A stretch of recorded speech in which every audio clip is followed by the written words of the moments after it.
बिस्मिल्लाहिर्रहमानिर्रहीम। तमाम देखने और सुनने वालों को अस्सलाम वालेकुम। आज मैं आपकी खिदमत में हाजिर हुआ हूँ एक ऐसा टॉपिक लेके जो कि बहुत ज़्यादा कॉमन है और हर दूसरे शख्स को इस तरह का मसला फेस करना पड़ता है।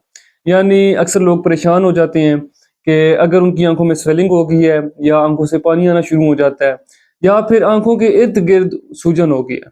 तो इस मसले को लेके काफ़ी लोग परेशान हो जाते हैं कि इसका हल क्या करें या इसका इलाज क्या करें। आज इसके बारे में मुकम्मल आपको गाइड करूंगा कि आप कैसे खुद घर में इसका इलाज कर सकती हैं या मेडिकल ट्रीटमेंट इसके अलावा इसका क्या क्या। तो अब आंखों के गिर्द स्वेलिंग के या सूजन के 3-4 रीज़न होते हैं। जो सबसे ज़्यादा रीज़न देखने को मिलता है वो ये कि एलर्जी। अब एलर्जी अक्सर इस वजह से होती है कि पोल्यूशन की वजह से, यानी इर्द गिर्द का अगर माहौल बहुत ज़्यादा गंदा है या गंदगी बहुत ज़्यादा है, कचरा है, इसके अलावा डस्ट पार्टिकल है, यानी मिट्टी बहुत ज़्यादा आंखों में पड़ रही है, सफाई वगैरह आंखों की नहीं रख रहे, तो इस वजह से आपकी आंखों के इर्द गिर्द स्वेलिंग हो सकती है। इसका बड़ा आसान सा इलाज है। एक तो ये मेडिकल ट्रीटमेंट आप इस तरह से कर सकते हैं। कोई भी आपके इर्द गिर्द आई स्पेशलिस्ट या आई फिजिशियन है उसको दिखा के आप एंटी एलर्जिक जो ड्रॉप्स हैं उनका इस्तेमाल कर सकते हैं या एंटी एलर्जिक मेडिसिन का इस्तेमाल कर सकते हैं।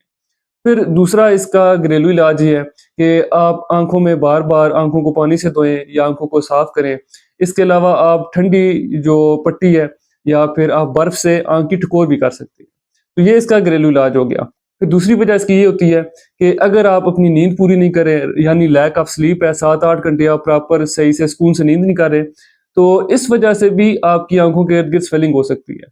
और तीसरी वजह ज़्यादातर जो आजकल देखने को मिलती है वो ये कि मोबाइल फ़ोन का अगर आप बहुत ज़्यादा इस्तेमाल कर रहे हैं, यानी एक तो आपकी नींद पूरी नहीं है, दूसरा फिर ऊपर से आप मोबाइल फ़ोन का भी इस्तेमाल कर रहे हैं और अंधेरे में मोबाइल फ़ोन का ज़्यादा इस्तेमाल कर रहे हैं, तो इस वजह से भी आपकी आंखों में स्वेलिंग हो सकती है, सूजन हो सकती है या इरिटेशन हो सकती है, आंख से पानी आ सकता है।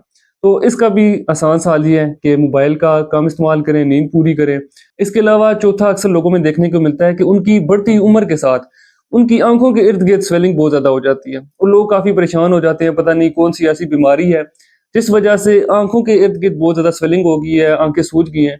तो ये नॉर्मल है, यानी एज रिलेटेड है। बढ़ती उम्र के साथ जो आंखों के इर्द गिर्द चर्बी होती है वो फूल जाती है या थिक हो जाती है, एक जगह पे गठी होना शुरू हो जाती है, क्योंकि जो स्किन है वो बिल्कुल एक नर्म हो जाती है, इलास्टिसिटी उसमें ज़्यादा हो जाती है, तो इस वजह से ये हो जाती है। इसका एक ही इलाज है, वो ये कि ब्लेफरोप्लास्टी एक सर्जिकल प्रोसीजर है, उसके ज़रिए आपको ये जो आपकी आंखों के इर्द गिर्द चर्बी है, इसे कम कर दिया जाता है या इसे रिमूव कर दिया जाता है। तो बढ़ती उम्र के साथ अगर ये मसला आ रहा है तो ये नॉर्मल है, देखने में काफ़ी इस तरह से खौफनाक लगता है, तो ये मसला नॉर्मल है। अब ये 3-4 मसले ऐसे हैं कि आप खुद इनका इलाज कर सकते हैं। अब इसके अलावा इसके 2-3 देसी टोटके भी हैं। एक तो ये कि जो टी बैग्स होते हैं, उन्हें आप ड्राई करके आँखों पे रख सकते हैं। इसकी वजह से काफ़ी ये जो स्वेलिंग है कम हो जाती है, क्योंकि उसमें कुछ ऐसे केमिकल्स होते हैं जो आपकी स्वेलिंग को रिड्यूस करते हैं। और दूसरा देसी टोटका ये है कि खीरा काट के भी कुछ लोग आँखों पे रखते हैं, तो इस तरह से उससे भी आपकी जो आँख की स्वेलिंग है, इर्द-गिर्द जो स्वेलिंग हुई है, सूजन हुई है, वो भी कम हो सकती है। तो आज की वीडियो इसी के बारे में थी, उम्मीद है आपको वीडियो पसंद आई होगी। अगर वीडियो पसंद आई है तो मेरे यूट्यूब चैनल को सब्सक्राइब करें, लाइक करें और दोस्तों के साथ शेयर करें। मिलते हैं नेक्स्ट वीडियो में, तब तक के लिए अल्लाह हाफ़िज़।